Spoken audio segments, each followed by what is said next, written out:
মানবতার অন্তর্জালে দেশ বিদেশের কত পদাবলী অংশুমালী।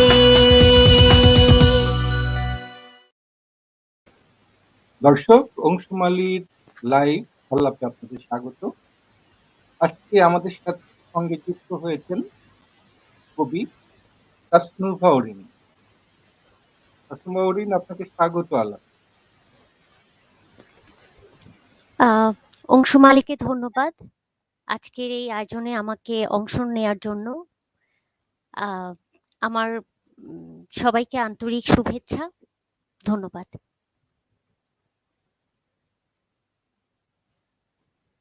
শুভেচ্ছা আপনাকেও অরিন, আপনার অংশুমালীর পক্ষ থেকে আমাদের সময় দেওয়ার জন্য। আজকে কথা বলবো তাসনুভা অরিনের সাথে। তার কবিতার বই ইতিমধ্যে প্রকাশিত হয়েছে 2টি। আমরা সেই বই সম্পর্কে কথা বলবো তার কবি জীবন নিয়ে। তাসনুভা অরিন, প্রশ্নের শুরুতেই প্রশ্নটা এইভাবে করতে পারি, কেন লিখেন? অরিন, কেন লিখি? হ্যাঁ, কেন লিখেন? এটা আমার কাছে মনে হয় যে আমি লিখি, এটা আমার সহজাত প্রবৃত্তি। একটা পাখি যেমন গান ছাড়া থাকতে পারে না, বা সে যেমন সুর তুলে তুলে আকাশে উড়ে বেড়ায়, এটা যেমন তার বৈশিষ্ট্য। আমার কাছে মনে হয় আমি যে কবিতা লিখি এটা আমার জন্মগতভাবে বৈশিষ্ট্য। আমি কবিতা না লিখতে পারলে বা লেখার সাথে না থাকতে পারলে আমি বোধহয় শান্তি পাই না। মূলত এটাই কারণ।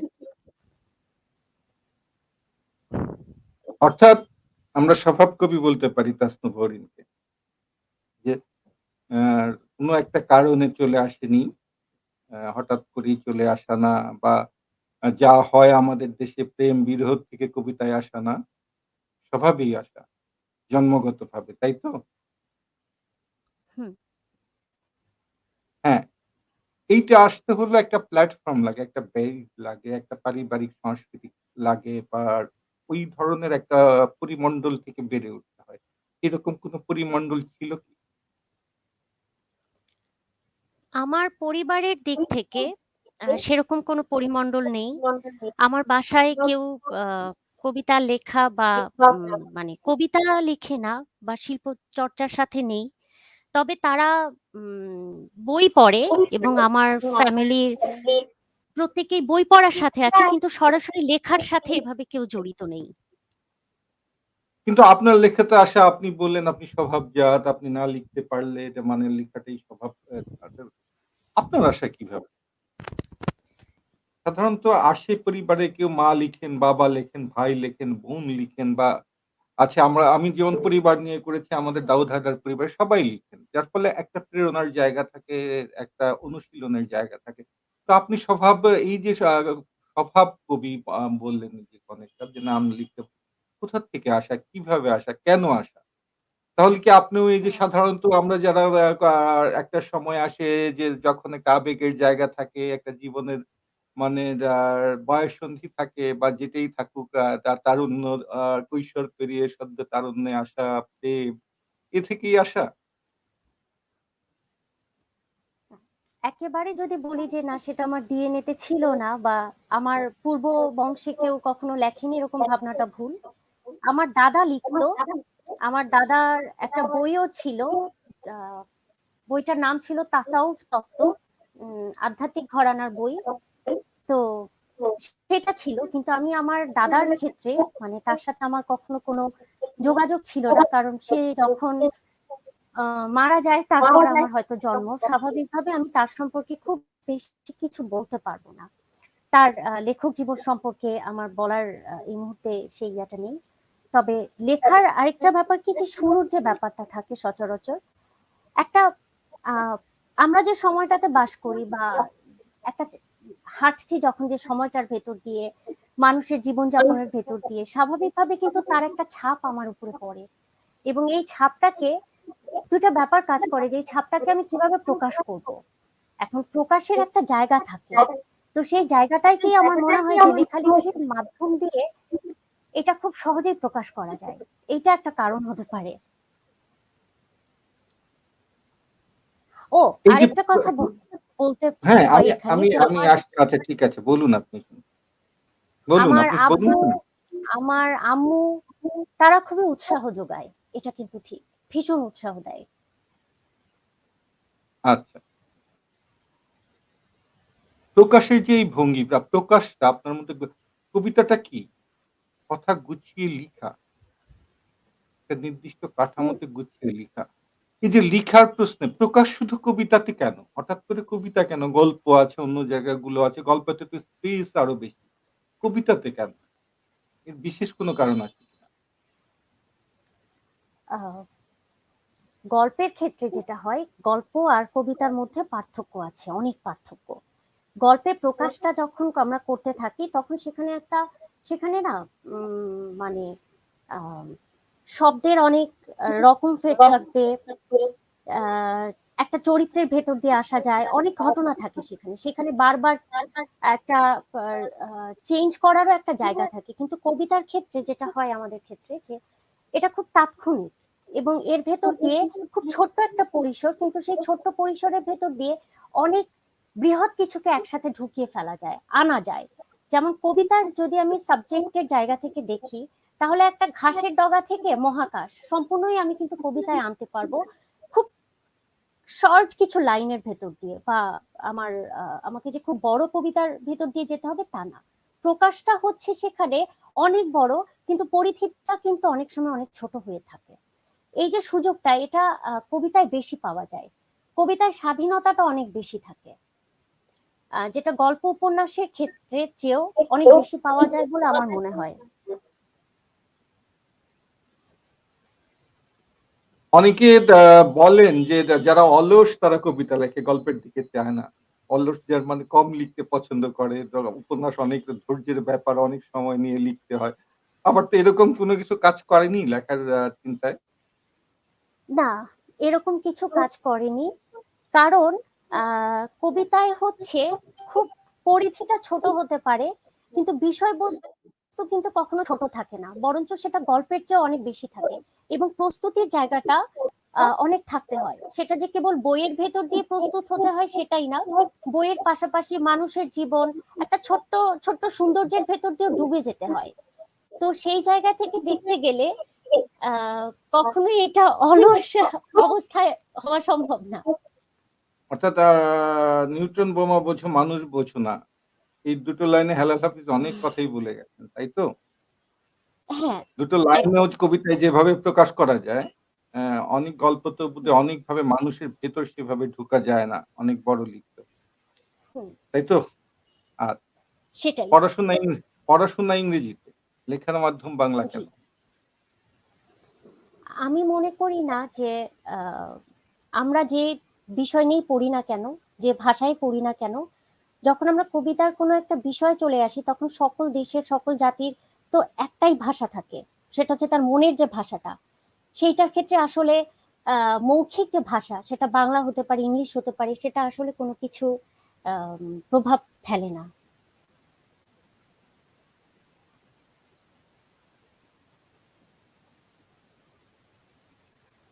এইজন্য আমি আমি যেহেতু বাংলায় লিখি, কারণ বাংলাটা হচ্ছে আমার আ মাতৃভাষা এবং মাতৃভাষার ভেতর দিয়ে আমাদের সেটা আমরা যতই ইংলিশ শিখি না কেন আ বা ইংলিশে আমাদের চর্চাটা হোক না কেন, এই চর্চাটা আমাদের বাইরের সকল কিছুর সাথে হয়তো আমাদেরকে অ্যাটাচড করার একটা মাধ্যম।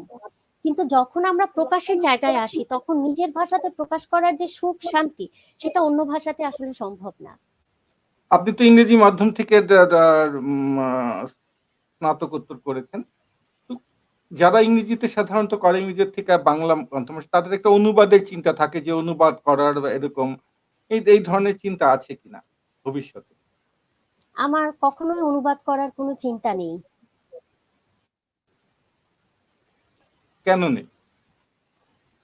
আ অনুবাদ আমি আপনি কি দুই আপনি একটা কি যে মনে করেন না বিশ্বের অন্যান্য ভাষার সাথে আমাদের অন্যান্য লে আ কবিতার সাথে বা লেখকের সাথে আমাদের পরিচয় করিয়ে দিলে আমাদের বাংলা সাহিত্য আরো সমৃদ্ধ হবে এরকম চিন্তা মাথায় নেই কেন? সেরকম মানে একেবারে নেই এরকম না। আমি একবার অনুবাদ করেও ছিলাম শখের বশে।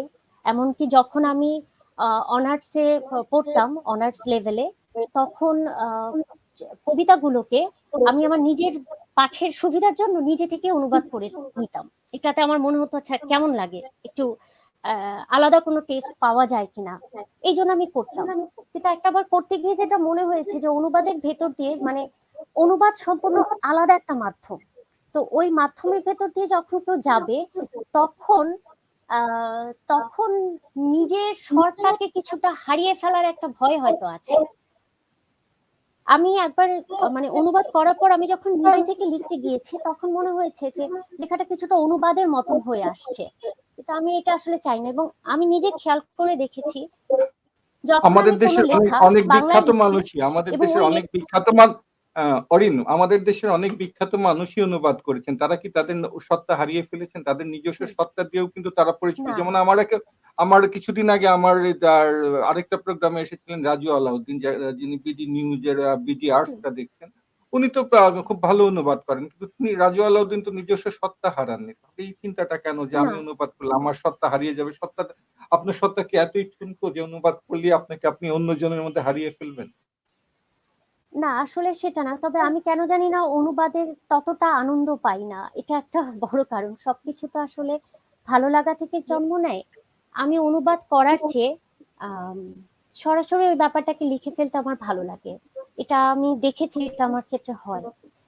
আহ, এমনকি কখনো কখনো আমি ইংলিশেও কবিতা লিখেছি, কিন্তু ওইটা যখন আমি অনুবাদ করেছি তখন আর ওই ব্যাপারটা থাকেনি, তখন ওটা আরেকটা কবিতা হয়ে গেছে, সম্পূর্ণ নতুন। তো এই জন্য আমি আমার কাছে মনে হয়েছে আমি অনুবাদে যাব না, অনুবাদ করব না।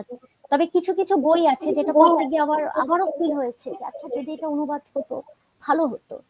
কিন্তু এই চাহিদাটা ওইটুকু পর্যন্তই সীমিত ছিল, এটাকে আমি ঠিক বাড়াবো এখনো ওরকম পরিকল্পনা আসলে করিনি।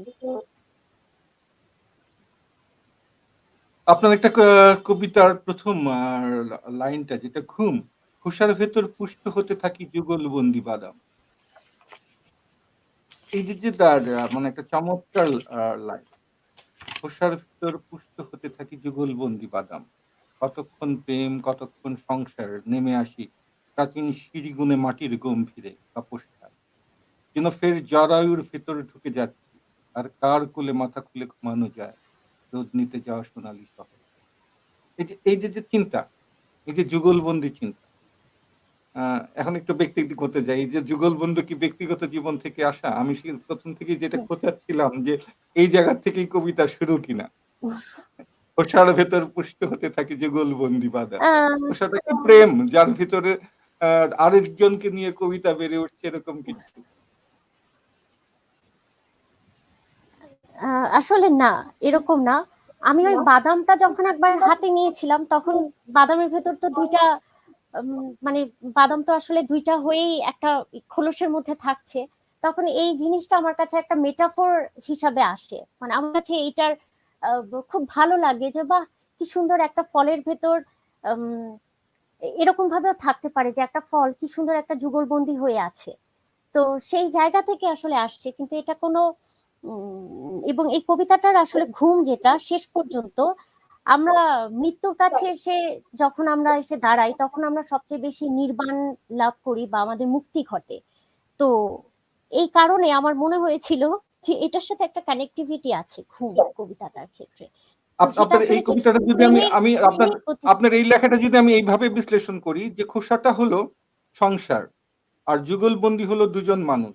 এই যে সংসার শুরু এবং শেষ পর্যন্ত মানে জীবন থেকে মৃত্যুর পর্যায় পর্যন্ত এভাবেই কি ব্যাখ্যা করেছেন এই জায়গায়?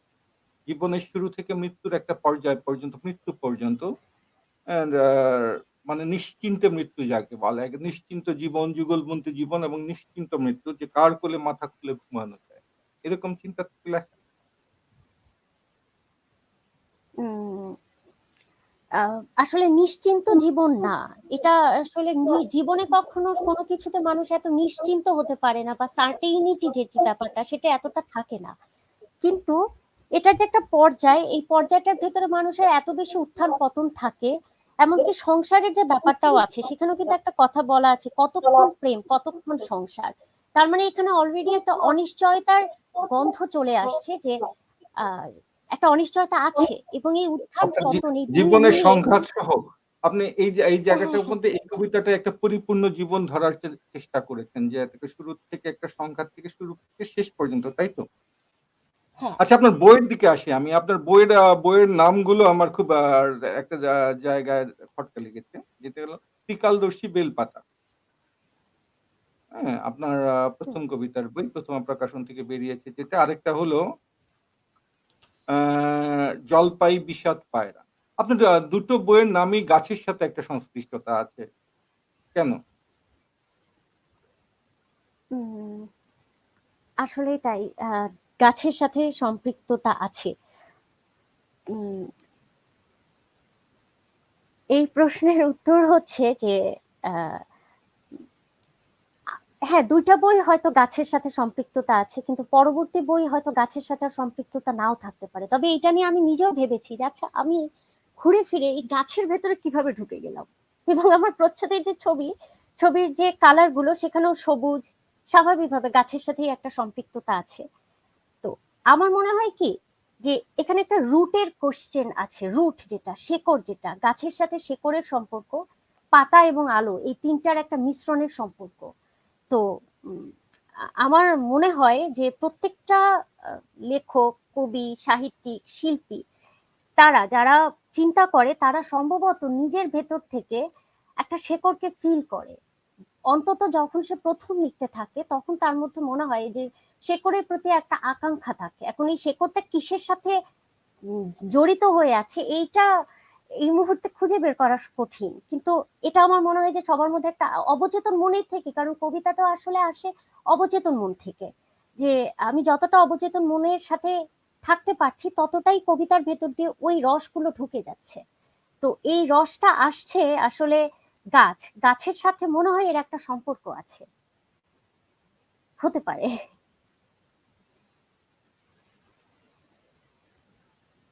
বুঝলাম। বেলপাতাটা ত্রিকালদর্শী কেন? বেলপাতাকেই আনতে হলো কেন ত্রিকালদর্শী হিসাবে?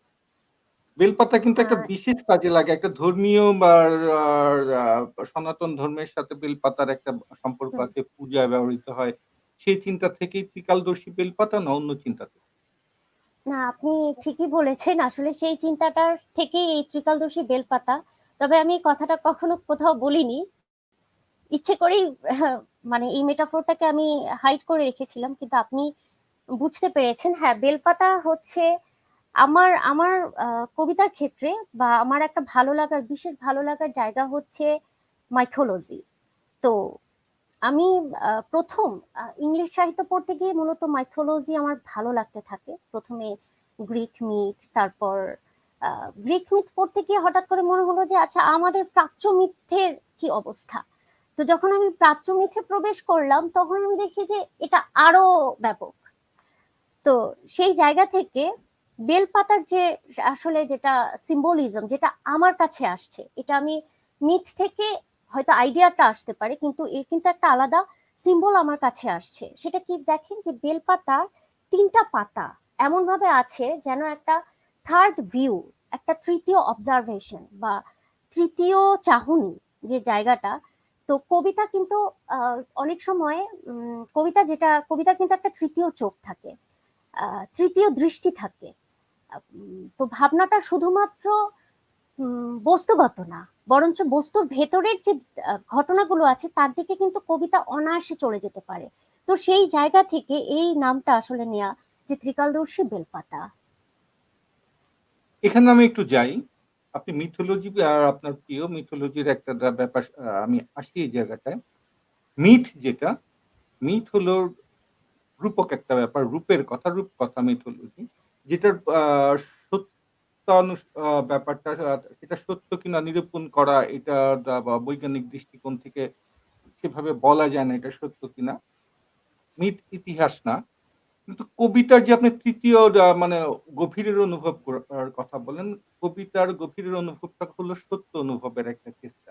তো মিথ আপনার যদি প্রিয় হয় এভাবে থাকে তাহলে মিথের সাথে কবিতার একটা আ মিল থাকলেও কবিতা আপনি মিথ নিয়ে কবিতা লেখা হলেও এখনকার যে কবিতা সেটা মানে রিয়েলিটিকে ভিত্তি করেই কবিতা লেখা হয়। এখনের সময়ের সাথে সেই সময় মিথ নির্ভর কবিতার যে একটা একটু বৈপরীত্য লক্ষ্য করা যায়, একটা বৈপরীত্য আছে, কোথাও একটা কনফ্লিক্ট আছে। আপনার কি মনে হয় না যে মিথ থেকে এখন আর ওইভাবে কবিতাকে তুলে আনা বা উপস্থাপন করা অনেকটাই কঠিন এই সময়ের সাথে? হ্যাঁ, এই কথাটা বা আসলে এই সময়ে শুধু মিথ কেন, অন্যান্য সকল ব্যাপারে কিন্তু একটা পরিবর্তন আসছে। পরিবর্তনটা কিরকম? চিন্তার ক্ষেত্রে।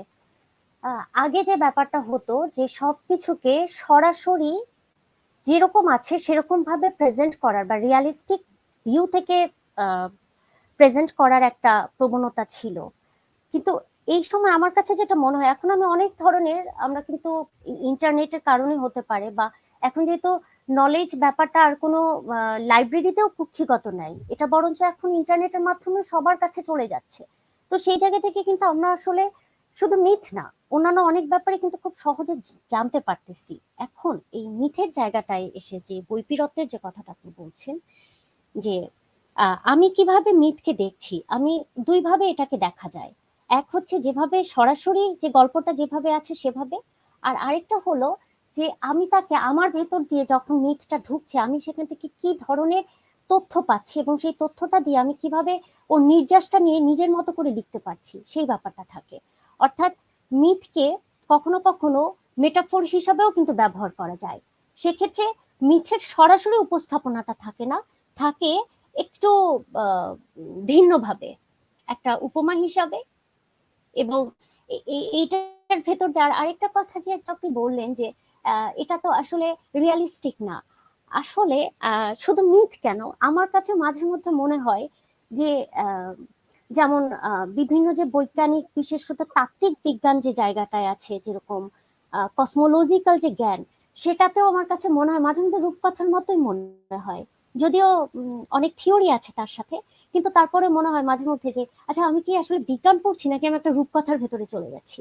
তো সবকিছুর ভেতরেই যেমন রিয়ালিস্টিক ব্যাপার আছে, তেমনি একটা হাই ইমাজিনেটিভ একটা ওয়ার্ল্ড আছে। তো এই দুটোর মধ্যে আসলে কানেকশন করে ফেলা যায়, বৈপরীত্য হয়ে আসে না, বরঞ্চ একটা সেতু বন্ধন হয়ে আসে। ২২ মিনিট কথা বললাম। এখন একটু কবিতায় ফিরি, কবিতা শুনি। আচ্ছা। আ আচ্ছা, অন্তত তে আ এক ২ ৩ টা কবিতা শুনে আসি একসাথে, তারপর আবার আলোচনায়। ঠিক আছে। উম আমি আমার দ্বিতীয় বই জলপাই বিস্বাদ পায়রা থেকেই পড়ছি, দেখি কতটা পড়া যায়।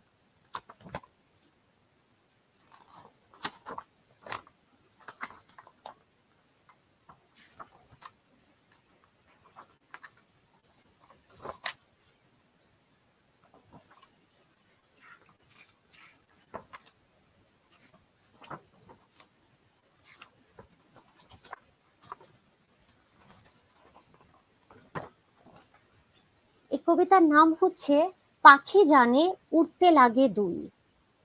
এককে ভেঙে ভগ্নাংশের গণিত শাস্ত্র বলছো পাখির কাছে। পাখি জানে উড়তে লাগে দুই। ভাগের গল্পে মানুষ কোটি কোটি ভ্রূণ, জন্মাবে একজন জোড়াসাঁকো। সে জন্মাবে কখন? মানুষ আর মানুষের মিলন হয় না বহুদিন। যারা চুম্বক আবিষ্কার করেছিল দেহে, যারা দেহ আবর্তনের দিন মিলিয়ে হতো উত্তর দক্ষিণ মেরুবোধ, প্রান্তিকে শামুক সহবাস স্থির, একদিন মরে যেত ধীর। এখন যারা, তারা চুম্বক খুঁজছে, জুড়বে টেকটনিক প্লেট।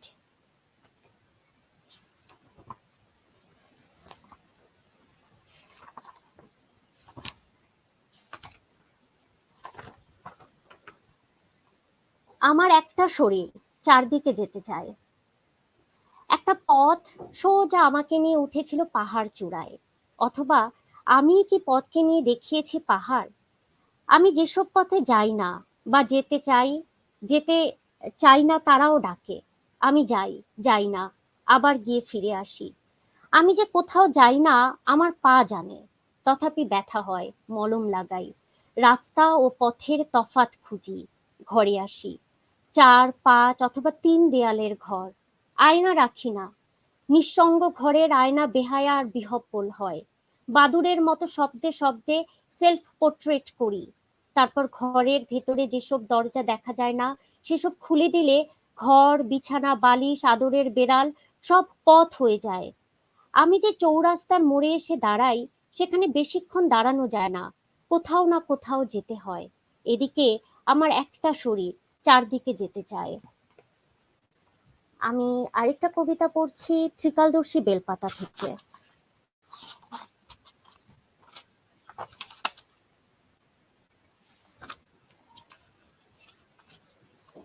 গত জন্মের ধান। আমাদের গরম বদলে যায় শীতে, আর ঘাম উড়তে উড়তে এক মাঠ কুয়াশা। আমিও কি শীতপ্রবণ কবিতার খাতা খুলে বিলিয়ে যাচ্ছি না রাশিয়ান চাদর? চারপাশে কুয়াশা কাটার ধ্বনি। আস্তে আস্তে প্রকট হবে পৌষ অবতার। তার সৌর কলঙ্কের নাম হবে ছায়া। ছায়া জমতে জমতে জন্ম দেবে রাত। আমরা কিছু সময়ের আলোতে শুকাবো গত জন্মের ধান।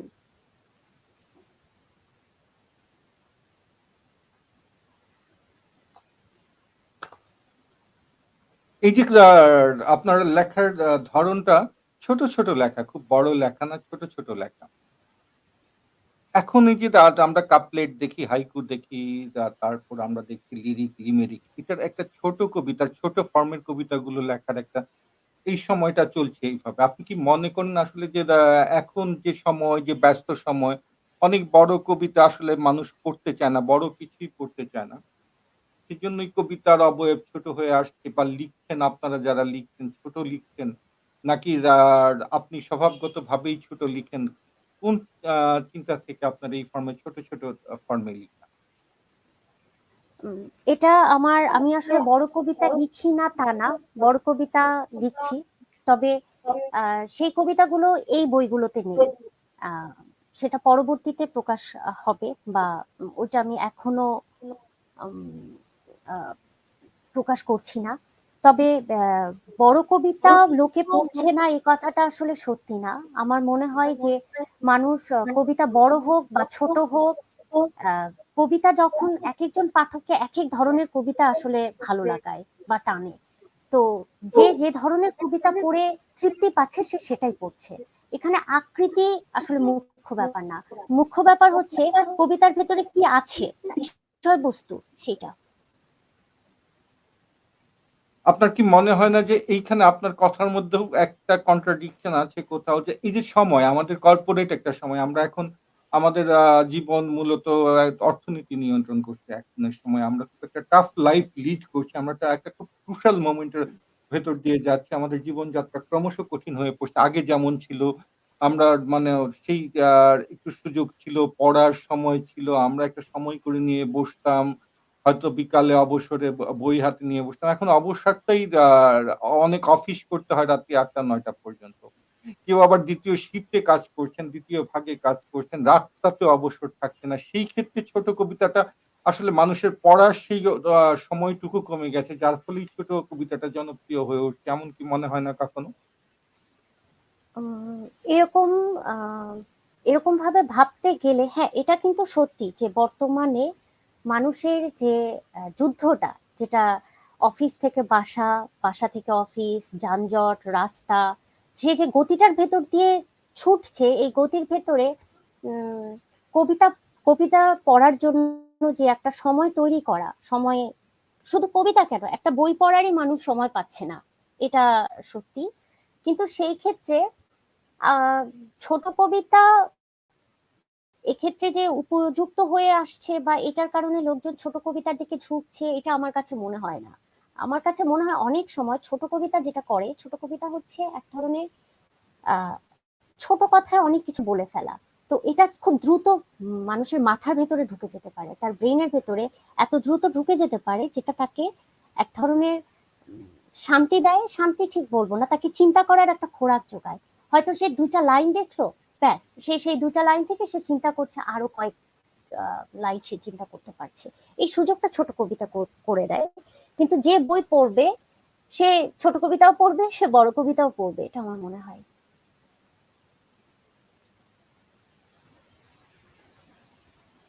ছড়ার ক্ষেত্রে যাই, আপনার সুকুমার রায় ননসেন্স রাইম এর জন্ম দিয়েছিলেন যে যেটা বলে ননসেন্স ছড়া। কিছু মানে এমন কিছু কথা যেটা শুনতে ভালো লাগে যার কোনো অর্থ নেই।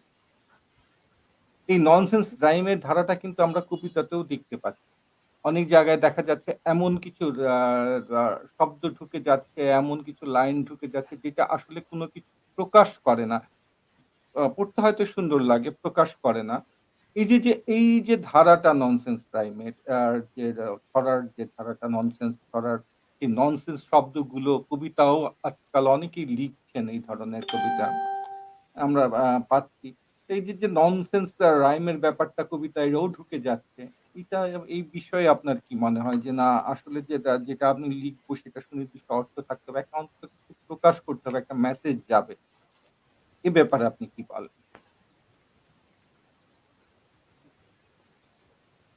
কিছু আসলে কবিতাকে আমার মনে হয় যে কোনো কোনো চিন্তা দিয়ে আসলে আটকানোর কিছু নেই বা সব সময় ভাবনা দিয়েই তাকে কবিতাকে ব্যাখ্যা করতে যেতে হবে, ব্যাপারটা এমন না। কিছু কবিতায় এই যে ননসেন্স রাইম বা সাউন্ড যেটা আসছে সেটা আসুক, তার ভেতর দিয়েও কিছু প্রকাশ হয়ে যায়। আর সব সময় যে কবিতার ভেতরে কোনো একটা অর্থ থাকতে হবে, একটা মেসেজ পেতে হবে, এই ভাবনাটা আমার কাছে মনে হয় না যে খুব যুক্তিসঙ্গত। অনেক সময় আচ্ছা, আমি সবকিছুরই এই অর্থ জায়গায় আসি, নেই। এই জায়গায় থামাই। আপনি মেসেজ না আমি কিসের জন্য আমরা যারা লিখেন তারা কিসের জন্য লিখেন? ভাব প্রকাশ করার জন্য লিখেন। যদি কোনো কিছু হুম, প্রকাশই না হলো, তাহলে লিখার অর্থ কি? লিখার সাথে আর স্ল্যাং এর সাথে পার্থক্য হলো কি? স্ল্যাং এরও তো একটু ভাব প্রকাশ থাকে, রাগ প্রকাশের জায়গা থাকে, যেটা একটা অর্থ বহন করে। হুম। আমরা যেমন কোনো প্রাণীর নামকে বাচ্চা বলে গালি দেই, তারও একটা অর্থ থাকে যে প্রাণীটার সাথে তাকে আমি তুলনা করছি। তো আপনার কবিতায় যদি প্রকাশের জায়গায় না থাকে, ভাবই না থাকে, একটা মেসেজ না থাকে, তাহলে তার সাথে আ স্ল্যাং এর খুব বেশি পার্থক্যটা কি? আচ্ছা।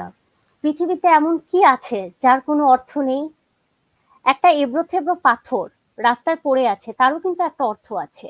আসলে এই যে আমরা যেটা ভাবছি যে অর্থহীনতা বা কোথাও কোনো একটা অর্থ প্রকাশ পাচ্ছে কিনা, কিন্তু সমস্ত কিছুর ভেতরেই কিন্তু আসলে অর্থ খুঁজে পাওয়া যায়। এখন এই অর্থটা হচ্ছে খুঁজে নেবার ভেতর দিয়ে। শিল্পও তাই আমার কাছে মনে হয়। শিল্পরও একটা ব্যাপার থাকে যে শিল্প আ সে অনেক সময়ই একটা অর্থ সৃষ্টি করে ফেলে। এখন যে যে শব্দগুলো যেমন আমরা যখন ট্রাফিক জ্যামের ভেতর দিয়ে যাচ্ছি বা দ্রুত ছুটে যাচ্ছি তখন কিন্তু অনেক ধরনের সাউন্ড আমরা পাই, যে সাউন্ড গুলোকে মাঝে মধ্যে আমরা বুঝতে পারি না যে এটা কিসের সাউন্ড, একসাথে অনেকগুলো গাড়ির সাউন্ড যাচ্ছে এবং সেই শব্দগুলোকে আপনি যখন ধারণ করতে চাইবেন তার জন্য আপনি কি শব্দ আনবেন? আহ কি ধরনের শব্দ আসতে পারে? নিছক শব্দ বা হচ্ছে নয়েজ, যেটাকে আমরা বলতে পারি যে উম, দূষণ, কিন্তু আসলে তো তা না। আসলে হচ্ছে যে একসাথে এতগুলো শব্দ চলে যাচ্ছে যেটা আমাদের মস্তিষ্ক ধারণই করতে পারছে না। তো অনেক ক্ষেত্রে কবিতাও আমার মনে হয় যে এই যে সাউন্ড গুলোর কোনো অর্থ নেই, এই অর্থহীন শব্দগুলো মাঝে মধ্যে এইভাবে আমাদের বর্তমান সময়ের পরিস্থিতিটাকে বোঝানোর জন্য ব্যবহৃত হয়েছে। আপনি আপনি তো সাহিত্যের ছাত্রী, সেটা ইংরেজি সাহিত্যেরই হোক। ধ্বনি যেটা আছে, আ ধ্বনির সাথে আমাদের শব্দ, অক্ষর, শব্দ আমরা যে মুক্ত দল, বদ্ধ দল বলি, close syllable, open syllable তো এই জায়গাগুলো ধ্বনির সাথে কিন্তু ধ্বনি যখন একটা পরিপূর্ণ রূপ লাভ করে, অর্থ লাভ করে তখন কিন্তু সেটা শব্দ হয়। হুম। শব্দহীন যেটা নিরর্থক শুধু ধ্বনি, সেই ধ্বনির আসলে কি খুব বেশি অর্থ আছে? আমরা নয় ধরে নেই যে বাতাস ফিস, ফিস করে। আমরা এটাকে কল্পনা করে নিই। কল্পনা।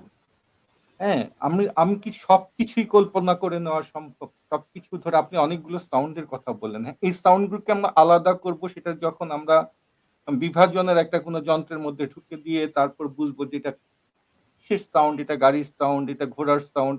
অনেকগুলো নয়েজ এর মাঝ থেকে যখন আলাদা করব, তখন আলাদা করার একটা যন্ত্র লাগে। কবিতাটাও সেরকম আলাদা করার একটা যন্ত্র। সেই আলাদা করে আপনি একটা ভাব প্রকাশ করার যন্ত্র। আপনার কষ্ট বলেন, আনন্দ বলেন, ক্ষোভ বলেন, বিষাদ বলেন, সেটা প্রকাশ করাই কিন্তু লেখা। আমার যাপিত জীবনের প্রকাশ করাই লেখা। হ্যাঁ। যাপিত জীবনের যদি আমি কোনো কিছু প্রকাশই না পাই, তাহলে এই জীবনেরই মূল্য কি? লেখারই মূল্য। একটু বলবেন? উম, জি। আমাদের যাপিত জীবনের প্রকাশ কিন্তু আমরা শেষ পর্যন্ত করেই চলেছি। কোনো না কোনো মাধ্যম দিয়ে আমরা কিন্তু প্রকাশ করেই যাচ্ছি। তো যাপিত জীবনের যে প্রকাশ, এবং আপনি যেটা বলতে চাচ্ছেন যে শেষ পর্যন্ত যদি কোনো অর্থ সৃষ্টি না করে তাহলে সেটা কেমন হলো? কিন্তু আমার যেটা প্রসঙ্গ যে অর্থ কিন্তু কোনো না কোনোভাবে সৃষ্টি করছে। আর এটা একদিক থেকে সঠিক যে যদি শেষ পর্যন্ত কোনো কিছুই অর্থ, কারণ কোনো কিছু যদি কোনো কিছু অর্থ তৈরিই না করে হলেও একটা উম, মানে পতন ঘটে আর কি। চিন্তা যদি শেষ পর্যন্ত শব্দের আশ্রয় না পায়, সেক্ষেত্রে চিন্তাটা একটু হলেও লঘু হয়ে যায়, সেটা ঠিক। তবে একেবারে প্রকাশ করতে পারলো না জন্যই সব মানে সেই কনসেপ্টটা কাজ করছে না, বা এরকমটা আমার মনে হয় না। হ্যাঁ, এটা অনেকটা এরকম বলা যায় যে হাট্টিমা টিম টিম তারা মাঠে পারে টিম। কিছু প্রকাশ না হলো আনন্দ তো পাওয়া গেল তাই তো নাকি? আনন্দ তো, হ্যাঁ, আনন্দ তো পাওয়াই যাচ্ছে। আর আনন্দ একটা বড় ব্যাপার। হাট্টি হ্যাঁ, মারটি, যাই হোক হ্যাঁ, অনেক বড় আমি ব্যাপার। একটু আপনার ২ টো লাইনে ঢুকি আপনার একটা লেখার 'জলপাই বিষাদ পায়রা' আপনার যেটা বইয়ের নামে সেখানে, হ্যাঁ? দুঃখী মানুষ কবিতা পড়ে। গ্রিকবিদদের রেড কার্পেট হয়। সব উত্তপ্ত বালুচরে অবাক ঋষি। ওদের আলোয়ান খুললে উড়ে যাবে এক ঝাঁক পায়রা। জলপাই বিষাদের সাথে জলপাইয়ের একটা সম্পর্ক। জলপাইয়ের গাঢ় রং। কেন মনে হলো যে জলপাই শুধু বিষাদেরই রং? জলপাই বিষাদ সংশ্লিষ্ট। কেন মনে হলো? আহ, আহ, প্রশ্নটা একটু আরেকবার করলে ভালো হয়, আমি শুনতে পাইনি। আচ্ছা ঠিক আছে। আবার বলছি আপনাদের ওই লাইনটা একটা নির্দিষ্ট লাইনটা পড়ে বলি। ওদের আলোয়ান আরেকবার একটু খুললে প্রশ্নটা উড়ে যাবে করবেন? এক আমি, হ্যাঁ। হ্যাঁ, আমি করছি। আপনি কি শুনতে পাচ্ছেন না? হুম, হ্যালো? হ্যাঁ, এখন শুনতে পাচ্ছি। হ্যালো, আচ্ছা। শুনতে পাচ্ছি। হ্যাঁ, ওদের আলোয়ান খুললে উড়ে যাবে এক ঝাঁক পায়রা। জলপাই বিষাদ। এই যে জলপাইয়ের সাথে বিষাদের একটা সম্পর্ক। অর্থাৎ গাঢ় রং জলপাইয়ের গাঢ় রঙের বিষাদের সাথে সম্পর্ক। কেন মনে হলো যে জলপাইয়ের সাথে শুধু বিষাদই যায়, আনন্দ যায় না? কেন মনে হলো? আহ, এটার কারণ হচ্ছে যে সবুজ। আমি যদি রঙের ক্ষেত্রে চিন্তা করে থাকি, তাহলে সবুজ যে রংটা সেটা হচ্ছে খুবই মানে আহ, একটা রং সবুজ।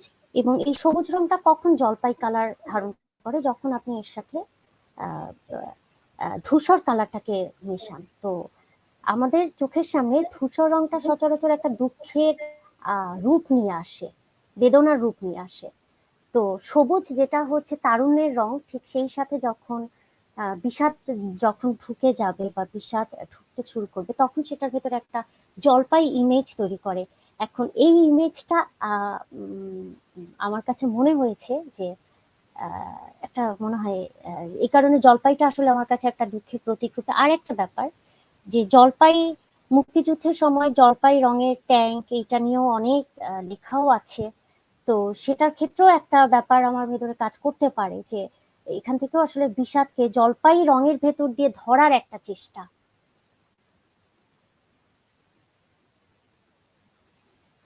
সবুজ রংটা আনন্দের, তারুণ্যেরও আপনার কথা অনুযায়ী। এভাবেও তো হতে পারে যে সবুজ যখন গাঢ় হয় আনন্দটা আরো বেশি হয়। সেই অনুযায়ী জলপাই আনন্দেরও রং। আর জলপাইয়ের সাথে স্বর্গেরও একটা সম্পর্ক আছে। স্বর্গ মানেই আনন্দের একটা ব্যাপার, সুখের একটা ব্যাপার। কেন জলপাই তাহলে সুখের হবে না? আমি যদি লেখি যে জলপাই আনন্দে আছি, হ্যাঁ? কেন এটা হবে না, প্রকাশ করা যাবে না? বিষাদকে যখন আপনি প্রকাশ করে ফেলবেন, তখন বিষাদ নিজেই একটা আনন্দ।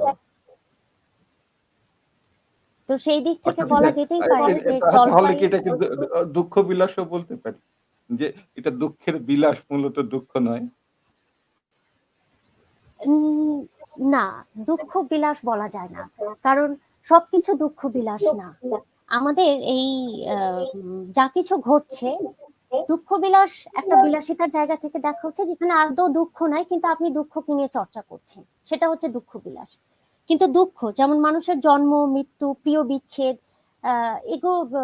এগুলোর ভেতরে কিন্তু আসলে দুঃখই আছে। তো এটাকে আপনি বিলাসিতা হিসাবে ভাবতে পারেন না। স্পেশালি দুঃখের ৮টা রূপই আছে, যেটা হচ্ছে এই বইটাতেই আমি ইয়েতে লিখেছিলাম যে মানুষের যে ৫ ধরনের যে দুঃখ, এটা আমার কাছে মনে হয়েছে যে তার মৃত্যু একটা, তারপর রাষ্ট্রের কতগুলো কারণেও কিছু সময় দুঃখ তৈরি হয়, যেমন অনেক কারণেই হয়ে থাকে দুঃখ। তারপর প্রিয় বিচ্ছেদ, সেটা একটা দুঃখ, এবং এমনকি অপ্রিয় সঙ্গ, সেটাও কিন্তু একটা দুঃখ। তো এগুলো কিন্তু কিছুই বিলাসিতা না, এগুলো হচ্ছে প্রত্যেকটা মানুষকেই তার জীবনে যখন সে যায় একটা পর্যায় থেকে আরেকটা পর্যায়ে যায়, বা সে যখন একটা কাঠামোতে থাকে বা যাই হোক, তাকে কিন্তু এই ব্যাপারগুলোকে ফিল করতেই হয়, না চাইলেও করতে হয়। তো এইটা কিন্তু আসলে দুঃখ বিলাস না, বরঞ্চ এটা সম্পূর্ণরূপেই একটা দুঃখ। আচ্ছা, ধরলাম তাসনুভা ওরিন একজন কবি, একজন সফল মানুষ, তার সব আছে। হঠাৎ করেই তার মনে হলো যে না, আমি সংসার ত্যাগ করব। হ্যাঁ, সে বৈরাগ্য বেছে নিল।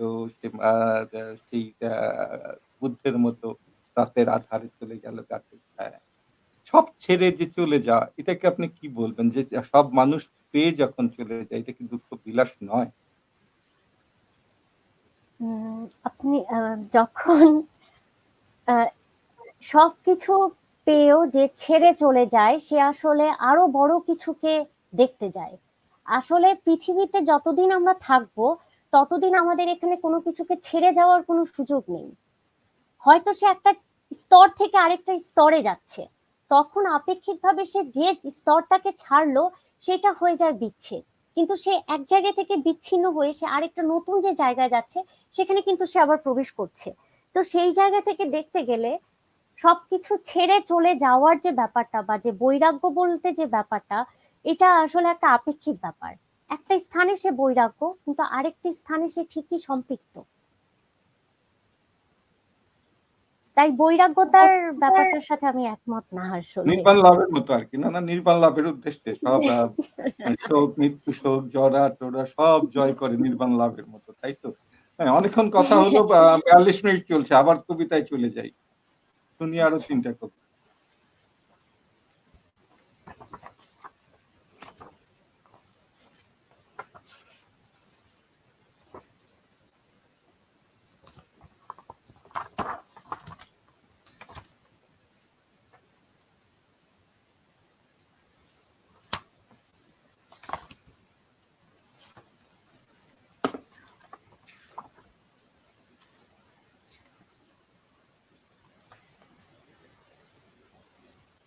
সভ্যতা একটি ট্রয়ের ঘোড়া, আমি ফেরাতে পারি না উপহার, নিয়ে আসি, যত্নে রাখি। আমার ভালো লাগে যা যা তুমি দাও। এই যে একটা পৃথিবী দিলে, পৃথিবীর পেট ভরা থই থই বিষাদ। আমি বিষাদ ভুলতে নিয়ে আসছি ট্রয়ের ঘোড়া। আমার প্রাসাদ পুড়ে খাক হোক, তার আগে বাজিয়ে নিই হারমোনিয়াম। মৃত্যুর আগে পান করা ভালো বিশ্বস্ত বিষ।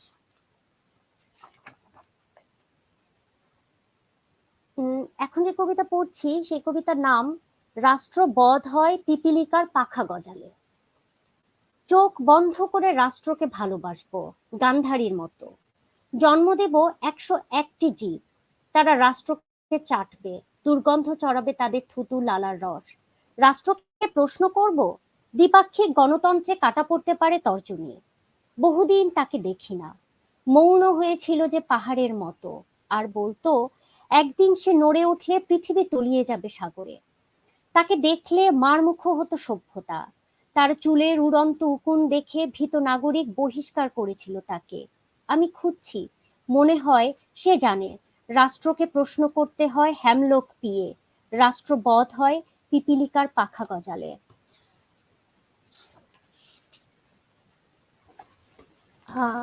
আর একটা কবিতা আর আমি পড়ছি। এইখানে আমি একটু প্রশ্ন আসি। এই কবিতাটা নিয়ে একটু প্রশ্নে আসি। আচ্ছা, রাষ্ট্র নিয়ে আপনি কথা বললেন। এই যে এই যে চিন্তা, এখন কি মানে কবিদের যে এই জায়গাগুলো, আ আজকালকে আ আ আজকালে হালে আরকি এই ধরনের লেখা আমরা পাচ্ছি না। রাষ্ট্রকে প্রশ্ন করা বা সমাজ নিয়ে কথা বলা, এই ধরনের খুব শক্ত লেখা পাচ্ছি না একসময় যেমন আমরা পেতাম। 90-এর দশক বলেন, 80-র দশক বলেন, 70-এর দশক বলেন, যেভাবে আমরা পেতাম। কিন্তু ০ দশক থেকে এই লেখাগুলো আমরা কমে যাচ্ছে, আমাদের কমে যাচ্ছে। আ চিন্তাটা সমাজ, রাজনীতির এই সচেতনতা থেকে কবিতা যেন একটু কোথাও সরে যাচ্ছে। এক ধরনের আ আ মা বিমূর্ততার দিকে চলে যাচ্ছে কবিতা একেবারে। তাও সেই বিমূর্ততা একটু অন্য ধরনের বিমূর্ততা। তো এটার কারণ কি? আপনার কি মনে হয় যে কবিতা তার এই যে সমাজ আ গঠনের যে কবিতার একটা ভূমিকা, রাজনীতি গঠনে কবিতার একটা ভূমিকা, এই জায়গাগুলো কবিতা এখন কেন রাখতে পারছে না? কি মনে হয়?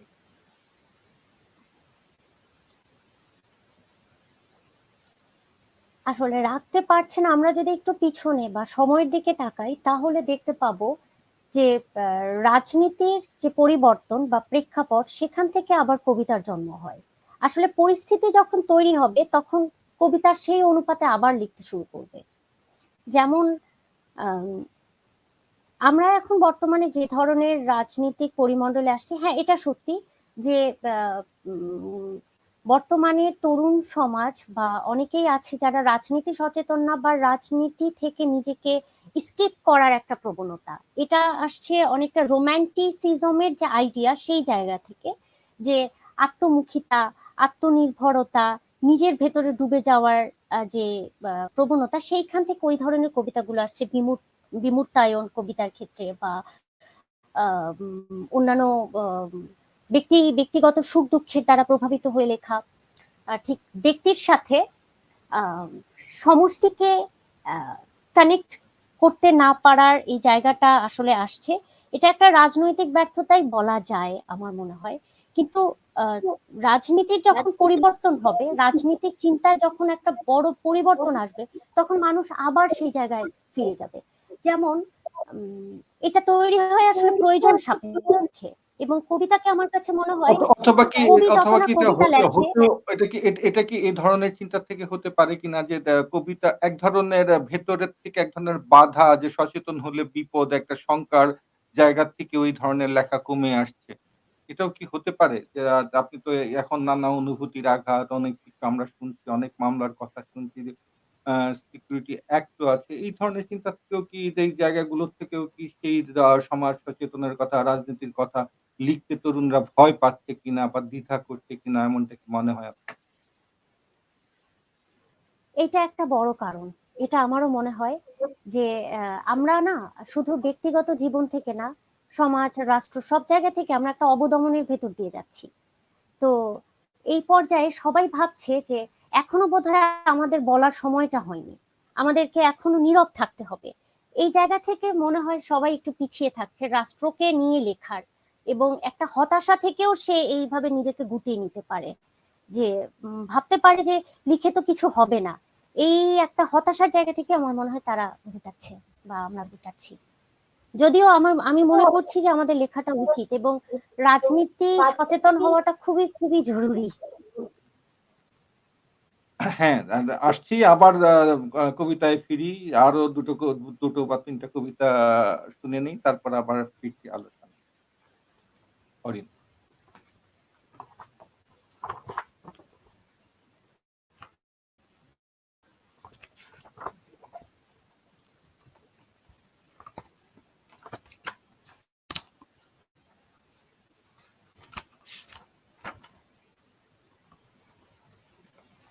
আমি ত্রিকালদর্শী বেলপাতা থেকে পড়ছি। সাদা পালকের ইতিহাস।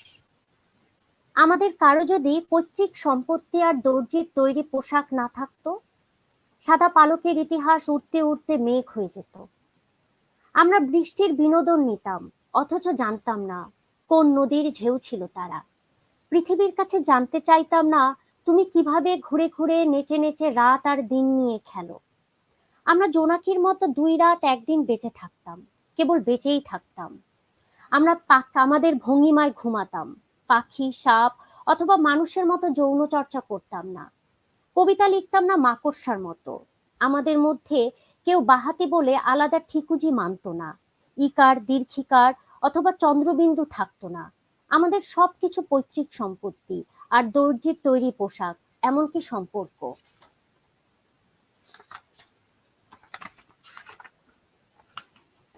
আরেকটা কবিতা পড়ছি, কবিতার নাম হচ্ছে লুসিফারের সবুজ চোখ। সাপ, তোমার চোখ এত তরল আর সবুজ কেন? পাখির দিকে তাকালে আমি করুণ হয়ে যাই। তুমি কি পাখি পান করা এক ক্লান্ত দৈর্ঘ্য? আমি ক্লান্ত হই মেরুদণ্ড খাড়া জীব দেখলে। প্রকাণ্ড অন্ধকার নিয়ে উড়ে যেতে যেতে তোমার চোখে ব্রহ্মাণ্ড জন্মের ইতিহাস জেনে বিষাক্ত হই। লুসিফার, তোমার চোখ সবুজ আর তরল, দেহ নরম আঁকাবাঁকা, ঈশ্বরের কিউবিক ড্রয়িং। তার স্কেচ বুকে উঠতে উঠতে খোঁড়া হয়ে যায় যাদের পা, তারা শিল্পী। সাপ, আমি পান করি তোমার চোখ আর সবুজ।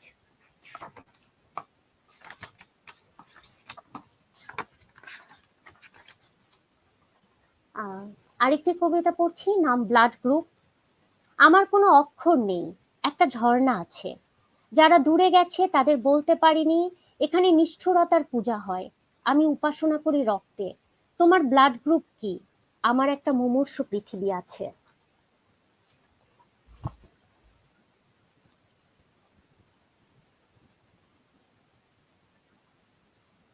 চমৎকার লেখা। আমার একটি মুমূর্ষু পৃথিবী আছে। পৃথিবী বোধহয় এখন মুমূর্ষুই। আমাদের খুব খারাপ হুম। সময় যাচ্ছে সব মিলিয়ে। চারিদিকে রাজনীতি বলেন, অর্থনীতি বলেন, তার উপর আছে মহামারী প্যান্ডেমিক। সব মিলিয়ে আমরা মুমূর্ষু অবস্থাতেই যাচ্ছি চারিদিকে।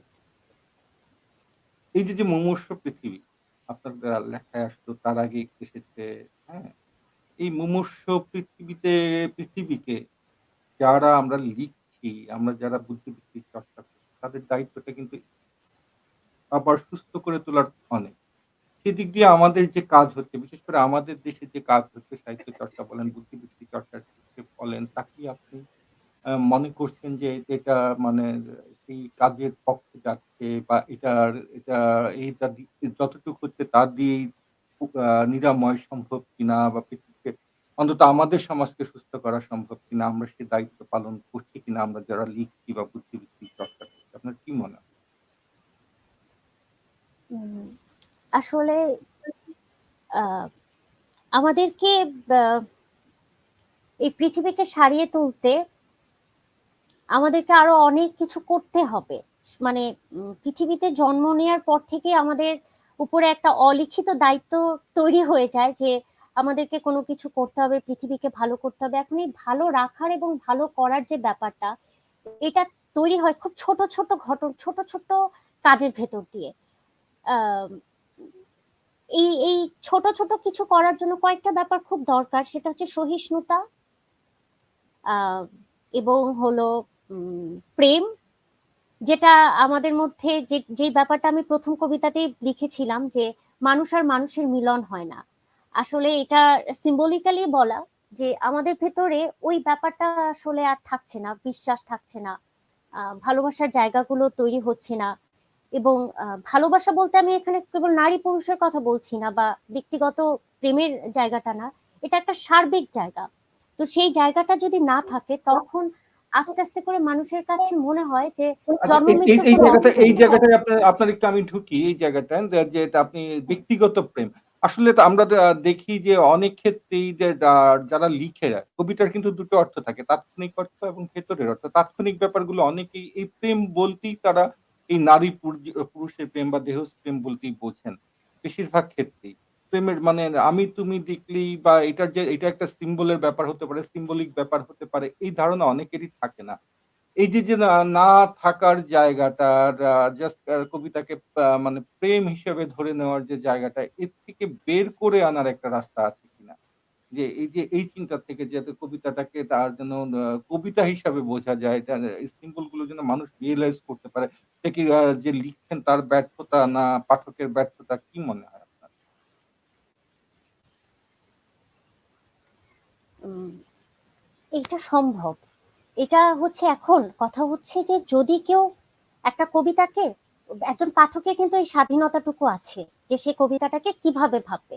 এখন একটা কবিতা যদি তার চোখে বা তার পার্সপেক্টিভ থেকে যদি এটাকে শুধু মনে হয় যে না এটা প্রেমের কবিতা, ঠিক আছে, তোর সেই স্বাধীনতাটুকু আমার মনে হয় যে পাঠককে দেওয়া ভালো।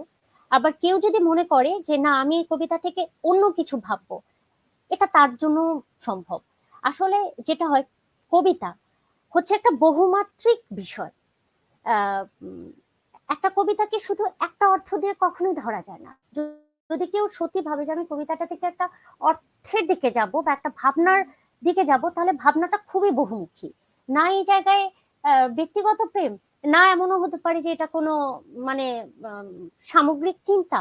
আবার অনেক সময় হতে পারে যে এটা খুব সামগ্রিক চিন্তাই হয়তো বা একটা ব্যক্তিগত প্রেমের ভেতর দিয়ে এসে ধরা দিয়েছে। তাই আমার মনে হয় যে এটা যদি পাঠকের উপরেই ছেড়ে দেয়া যায়, যে তার ভাবনাকে আমরা যদি না আটকাতে যাই, সেটাই মনে হয় বেশি ভালো, আমার মনে হয়।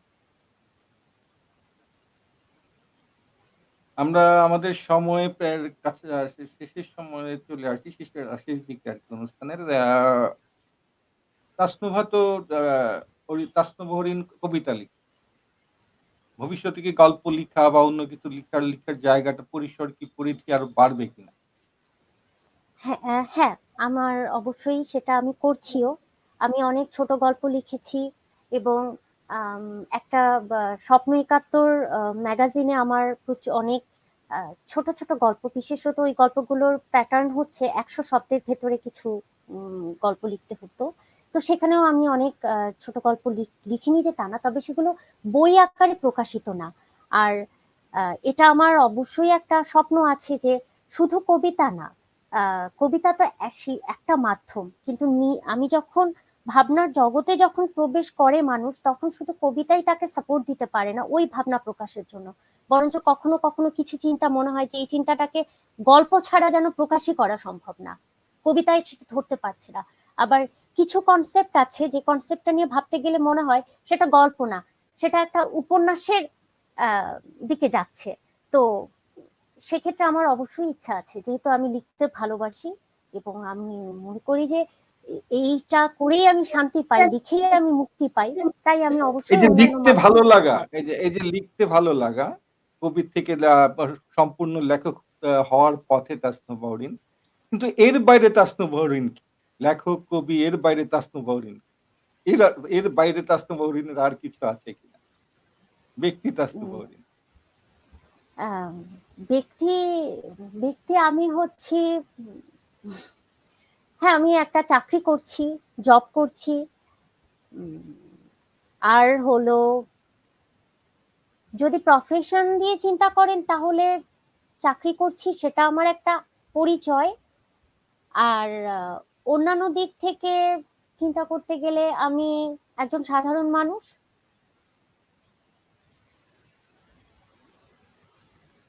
এর বাইরে আমার আইডেন্টিটি নিয়ে উম, সেভাবে আমি ভাবিনি, একজন সাধারণ মানুষ। এই, সব মানুষই সাধারণ। হ্যাঁ, কিন্তু সাধারণের সাথে মানুষের পার্থক্য গড়ে ওঠে যখন আপনারা তাসনুভা হরিণ যখন তাসনুভা হরিণ থেকে কবি তাসনুভা হরিণ হয়ে ওঠে বা লেখক তাসনুভা হরিণ হয়ে ওঠে, একটা আলাদা পরিচিতি দেয় মানুষের মধ্যে। সাধারণ থেকে অসাধারণ হয়ে ওঠা যায়। যাই হোক আমাদের সময় শেষ। এই শেষ সময়ে অংশুমালির দর্শকদের উদ্দেশ্যে যদি আপনি কিছু বলেন। আজকে অংশুমালীর দর্শকদের বলবো যে আপনারা আমার কবিতা শুনলেন, পড়লেন, আহ, পড়তে পারিনি, জাস্ট শুনেছেন। তো আপনারা যে এত সময় নিয়ে শুনলেন, সেটার জন্য আমি আপনাদের কাছে ধন্যবাদ জানাচ্ছি। আর আম, আর হচ্ছে আহ, এটা বলবো যে আপনারা কবিতা আসলে পড়তে হবে। কবিতা কবিতার জন্য আমাদের বর্তমান সময়ের যে ব্যস্ত জীবন, সেই ব্যস্ত জীবনে থেকে আমরা অনেক সময়ই সময় করে উঠতে পারি না, একটা কবিতা লেখার সময় পাই না। আমাদের জীবনের চাকরি বাস্তবতা, আমাদের অন্যান্য সাংসারিক বাস্তবতা, সবকিছু মিলিয়ে আমরা অনেক কিছু থেকে বিচ্ছিন্ন। কিন্তু এটুকুই বলবো যে যতটুকু সময় পাওয়া যায় ততটুকু সময়ের ভেতর দিয়ে আমরা যদি কবিতার সাথে থাকি, তাহলে মুক্তি অবশ্যই পাবো। নির্বাণ যেটাকে বলে সেটাও পাওয়া সম্ভব। এই তো। ধন্যবাদ তাসনুভা হরিণ আমাদের সময় দেওয়ার জন্য, অংশুমালির সাথে থাকার জন্য। দর্শক শুনলেন কবি তাসনুভা হরিণের কথা, তার চিন্তা, তার লেখা আমরা শুনলাম। কেমন লাগলো সেটা বিচারের ভার আপনাদের উপর। আমাদের কাজ, অংশুমালির কাজ আমরা করে যাচ্ছি। আমরা পরিচয় করিয়ে দিচ্ছি, যোগাযোগ করিয়ে দিচ্ছি লেখকদের সাথে। দর্শকদের, শ্রোতাদের। আগামীতেও এভাবেই আরেকজনকে নিয়ে আপনাদের সামনে হাজির হব। সে পর্যন্ত সবাই ভালো থাকবেন। আজকে যেহেতু সময় শেষ, বাধ্য হয়ে বিদায় নিতে। সবাইকে ধন্যবাদ। ধন্যবাদ তাসনিম বাবুদি। ধন্যবাদ আপনাকেও।